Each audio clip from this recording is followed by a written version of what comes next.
The Call, Wired for Change. When I moved to this city in 1985, Pittsburgh was deemed America's most livable city. There was a period where literally I was funeralizing a child, at least one a week. City officials in many ways were denying at that time that there really was a problem. Ray was a young man like many young men. I mean, he was out there. He was selling drugs. There was a part of him that was numb. There was a part of him that had no real respect for life because in his mind, there was no respect for his life. The Wire for Change is just a bunch of cable wire just connected in, turning on that light to each individual person that felt like, I wanted to do this with my life. It was almost too late before Ray Robertson got connected, before he heard the call to change. It saved his life. It saved his soul.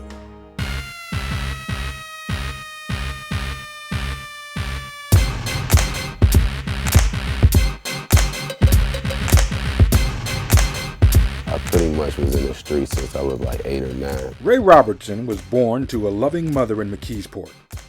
His childhood began on the streets of Harrison Village. His journey into a life of crime started early.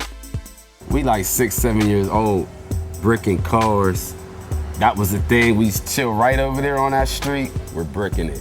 And that was just the thing to do, you know what I'm saying? Soon after, Ray's mother took him to the East Hills to live. By age 8, he was dealing drugs. By age 11, he carried a gun. By the time he was a teenager, Ray was a part of a violent trend sweeping across Pittsburgh in the late 80s and early 90s. Gangs.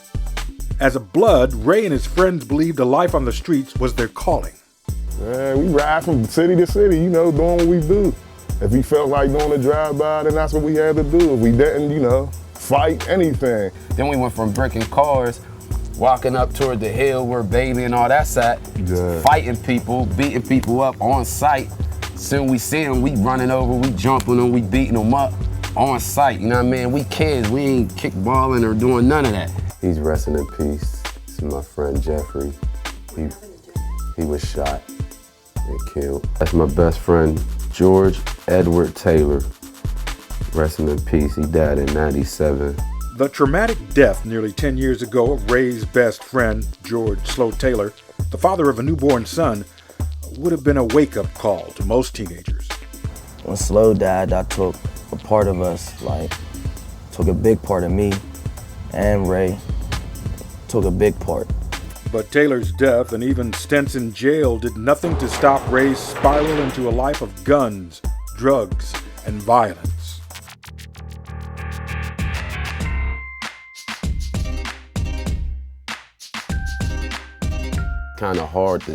It's kind of hard to really understand that I really was that caught up in it.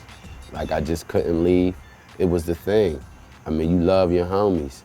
You love your hood. You love whatever you claim. And it was just corrupted, just something that was in me and I just didn't think was ever gonna leave. Ray tried to hide his corrupt life from his 3 young children, Javon, Jalil, and the little girl he calls Mahmoudi.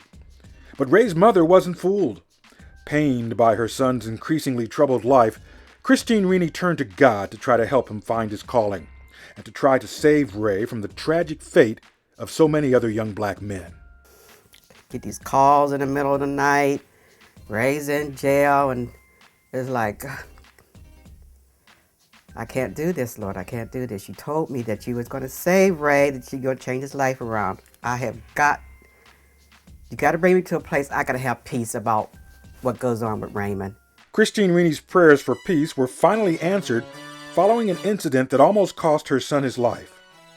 Ray relives the life-altering day 2 years ago when he was jumped outside his home by gun-toting thugs. Ray felt the cold, hard steel of a weapon pointed at his head, staring death in the face. One guy really had the gun to me, like he wanted to squeeze so bad. And I'm just looking like, man, there's so many times I done had the gun to people. Like how they looked at, break yourself and no mercy. I had the gun, I'm not caring who was home praying for or nothing. So I'm like, this is my time. I already know this is my time. But before the gunman could pull the trigger, Ray's neighbor, Osceola Sanders, distracted the attackers. That's right. That's right. I Told you God had a place for you. Yeah, he did. Miraculously, Ray wasn't harmed. But in that instant, Ray's life was profoundly changed. And like God really blessed me, like, cause I really knew, like, a lot of times you hear like, man, you know, God's real, this and that, and you know, he made the blind see and the crippled walk. He really showed out, like, on me, and I really knew, like, that wasn't no luck. That wasn't no luck in the world. There was nobody but God that took me out of that, to not be harmed at all. But how was Ray to turn his life around? To turn away from the drugs and the streets and the only lifestyle he had ever known? He found the answer here.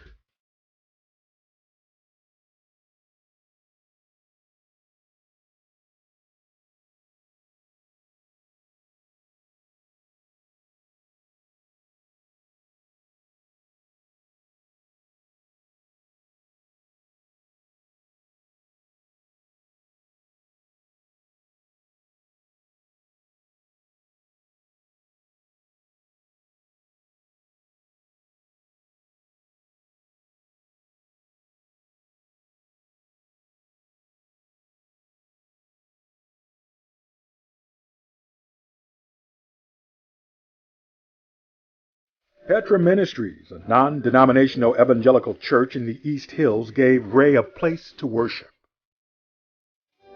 Don't miss this moment.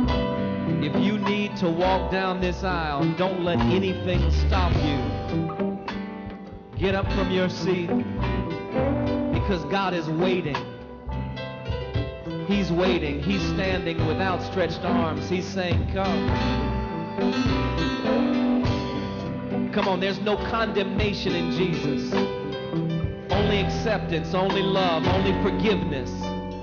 Right now, he'll wipe the slate clean. He'll cleanse you. PETRA's founder and leader, Bishop Donald Clay, took Ray under his wing, gave him a place to call home, and showed him the way to discover his true calling. As I start my life over thinking about the past time, pray to G.O.D. that this won't be my last rhyme. Hit the block with a babble thinking about the youth, how I could change things to organize my own group. Ray Robertson, now age 29, is trying to cut a record deal. He no longer walks the streets toting guns and drugs. He no longer strikes fear in the housing projects where he grew up. With guidance from PETRA and Bishop Clay, Ray is no longer throwing his life away. PETRA meant a lot to my life. Like, PETRA was like a church for the hood, and the bishop, he was speaking so truthfully, just regular talk, like regular neighborhood talk, that I just would get on it, and I just got closer and closer. It got to the point where I wouldn't be ashamed to raise my hand up in church. Soon Ray Robertson raised his voice up in church too, using himself as a shining example for PETRA Ministries' musically and spiritually uplifting movement, The Call, Wired for Change.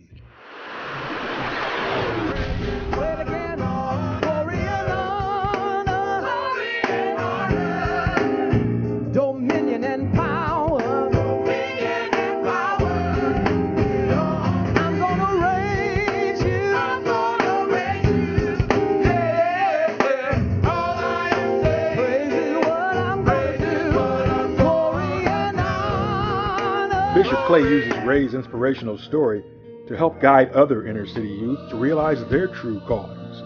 He founded PETRA Ministries with the desire to shun traditional religious rituals and rather, through a true and loving relationship with God, to restore hope, strengthen families, nurture children, and resurrect communities. You weren't meant to be a slave. You weren't meant to be broke. You weren't meant to be a drug dealer. You weren't meant to be anything other than great, because your Father is great. God is great. Ray took the bishop's message to heart. Come on, can we say that? Bishop Clay helped Ray to realize that he too was destined to make a difference by helping young people to get wired for change. I always wanted to have a foundation called the Raymond Robertson Foundation, and to give back to the kids, you know what I'm saying? I want to build boys and girls clubs throughout the cities and just give the kids, basically my focus on the kids and the homeless. You know, God has a plan for everybody, and he's showing it through Ray Rob. So, you know, if he could go ahead, turn his life over to God, everybody can. We all can. That in spite of what's happened in your life, in spite of who's dropped you, in spite of the mistakes that you've made, in spite of the attack of the enemy, even if you got a limp, maybe your limp is a record, maybe your limp is that your family is shattered and broken up, whatever your limp is, I'm inviting you to come and live at the King's house. Because whether or not you understand this, even with your limp, you are still a child of the King.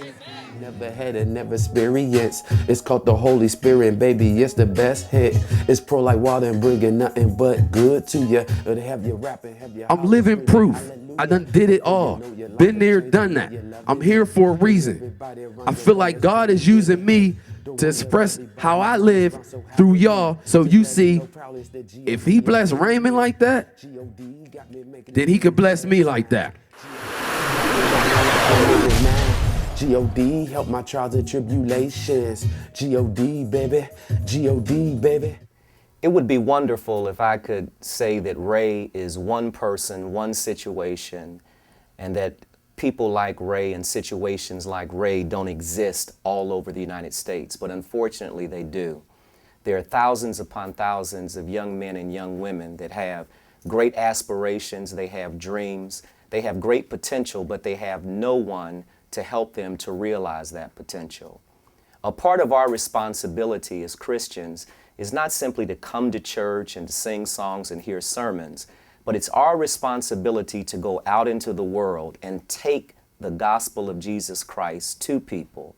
The call is our attempt to break out of the constraint of the four walls of the church and to meet people where they are. That's how we came in contact with Ray. Maybe God has blessed you, and maybe where you live, or maybe in the group of people that you come in contact with, you never meet anyone like Ray. Maybe your neighborhood is totally different than Ray's neighborhood. But it doesn't mean that you can't be a part of the solution. Maybe God has blessed you with resource or blessed you with some ability to help a young person like Ray's dream come true. You know, the fact that you are in existence means that God has given you a distinct purpose in life. Just like Ray, he has a distinct purpose in life. He will never totally find happiness until he's able to get plugged into that distinct purpose. And you'll never be able to really find happiness until you get plugged in to your purpose in life. Maybe a part of your purpose is helping young people like Ray. I'm praying that God will move upon your heart and that God will motivate you to help us to help young men and women like Ray. We're calling for you to help us to get young people plugged in and wired for change.